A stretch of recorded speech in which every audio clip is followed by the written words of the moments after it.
panandali ang paglalakbay na mulat kanyang diwa. Nakita ang lab sa kagandaang walang pinakawastong salita upang ipaunawa sa mga taong nakaligtas sa ganda ng larawan na nagtataglay na napakamakabuluhang patnubay.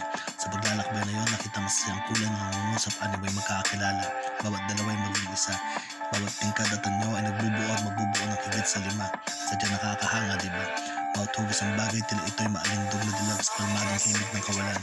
Sa pagkumpa sa mga kamay, lumalabas ang mas marami pang uri at korte na doon lamang nasaksihan. Sa bawat imahe at kulay dalay ninyo at iba't ibang buhay na sadyang nakakamangha ng kinalabasan. Nakakapagod kung iyong pakikiramdaman. Kanya na pagbulayan ang husay ng kamalayan noong dalisay at walang kahalo. Paglalakbay niya, tatlong pakiramdam pinapulutan. Unay nasaksihan isang kalmadong isip dalay bagay hugis kulay na nagtatagalayan ng talinahagan labis. Bawat isa ay masayang nagkakaugnay upang makaulman ng masigit sa gandang kanyang nakikitang kasalukuyang kasunod.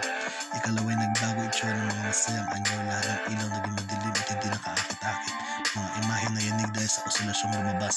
Pagkatapos ng mga sandaling yun, ang pangatlong pakiramdam, biglang tumigil ang lahat ng dimensyong nilakbay. Sa pagkakataong yun, nakita ang kanyang sarili sa kabilang dulo. Umalot isang enerhiya may salimuot, puno ng lungkot, sakit at takot tulad ng supang pangakong pinako ng kalimot. Tumigil sa tabilang dayo ng lahat.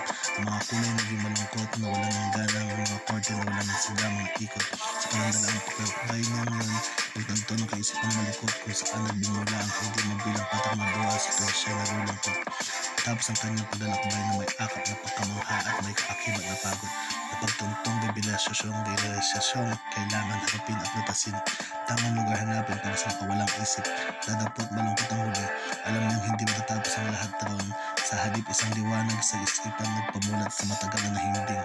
At sa pagkaalap may iniwang aral na kalakip. Ang misteryo ng kagandahan ng kaloob-looban kailan may hindi masusukat ng anumang ari-arian at salapi.